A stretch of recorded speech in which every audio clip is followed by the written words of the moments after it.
এই মুহূর্তে মুর্শিদাবাদ জেলা ভগবানগোলা থেকে চাঞ্চল্যকর একটি খবর উঠে আসছে। ৩৫ বছর পর মৃত করিমের ঘরে ফেরা, সম্ভবত এসআইআর কাণ্ডের জন্যই ঘরে ফিরেছে করিম শেখ। ৩৫ বছর আগে পরিবার থেকে হারিয়ে যাওয়া এক ব্যক্তি হঠাৎ বাড়ি ফিরে আসায় চাঞ্চল্য ছড়িয়েছে মুর্শিদাবাদ জেলার ভগবানগোলা থানা হাবাসপুর খাসমহল এলাকায়। যিনি ফিরে এসেছেন তিনি করিম শেখ, যাকে এতদিন মৃত বলে ধরে নিয়েছিল পরিবারের লোকজন।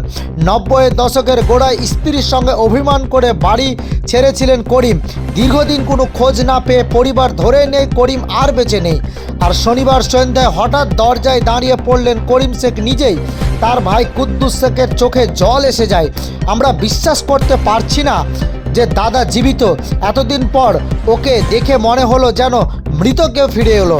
তবে গল্পের মোচড় আরও গভীর। করিমের স্ত্রী ইতিমধ্যে তার মৃত সংশয়পত্র তুলে জমি বিক্রি করে অন্যত্র চলে গিয়েছে। এখন করিমের ঘরে ফেরা নিয়ে প্রশাসনিক জটিলতা তৈরি হতে পারে। করিম বলেন, আমি ৩৫ বছর হাওড়ায় বাউরিয়ায় ছিলাম, নতুন সংসার করেছি, কারো সঙ্গে কোনো যোগাযোগ রাখেনি। এখন ভোটার কার্ডের নথির দরকার, তাই ফিরে এসেছি। স্থানীয়রা হতবাক। প্রশাসন বলছেন লিখিত অভিযোগ হলে সঠিক তদন্ত হবে।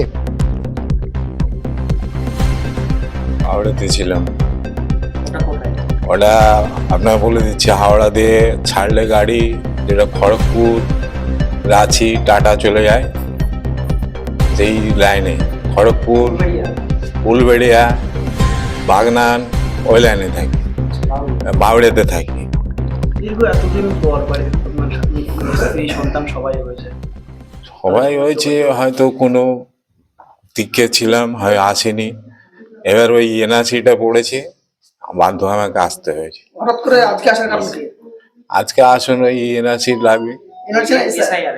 এসআই এসআইআর এর জন্য এসেছেন? মানে এসআইআর এর জন্য কি করতে এখানে জমির দলিল বা এরকম কিছু? হ্যাঁ, যে কোনো ভাইদের কাছে নেব ডকুমেন্ট। মানে আপনার পুরনো নথি খুঁজতে এসেছেন? আচ্ছা, এতদিন পর হঠাৎ আসা, আপনাকে মৃত ভেবে নেওয়া এলাকার মানুষজন আজকে এলাকায়। আমি দেখুন অতটা মনে নেই, আর বলতে পারবো নি। আমি এইটুকুন জানি যে ভগবানগোলা, আমার এটাই মনে আছে, হাবাসপুর বাড়ি, এটাই আমার মনে আছে। আমি সব ভুলে আছি। কতদিন পর আসলেন এখানে ভাই? এখানে অনেক দিন হয়ে গেছে, প্রায় 35 বছর। আচ্ছা, বাড়িতে সর্বপ্রথম যখন ঢুকলেন তখন কি আপনাকে চিনতে পেরেছে বাড়ির মানুষ? হ্যাঁ, চিনতে পেরেছে। আপনার নাম? আমার নাম করিম। হ্যাঁ, করিম শেখ। আমার ভাই আমাদের কাছে এসছে, অসুবিধায় পড়েছে, এনআরসি হচ্ছে নাকি, হ্যাঁ, এই জন্য এসছে। তা আমরা যতটুকু পারি সহযোগিতা করব। এসছে, আমরাকে আনন্দ লাগছে, ভালো লাগছে।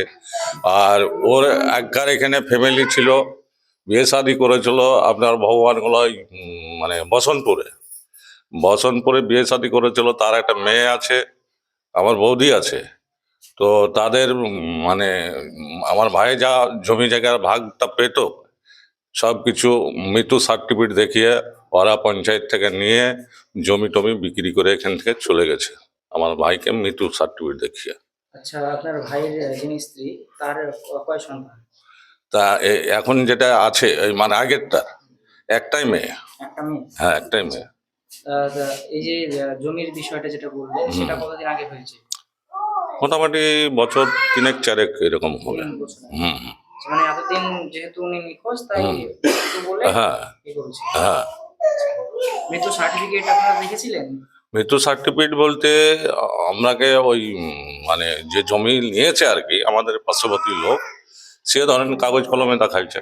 আচ্ছা, মানে উনি মারা গেছেন, কোথায় মারা গেছেন হ্যাঁ, সেসব? না সে সব কিছু দেয়নি, ও সার্টিফিকেট চুরি করে। এখান থেকে মোটামুটি 90 এরকম।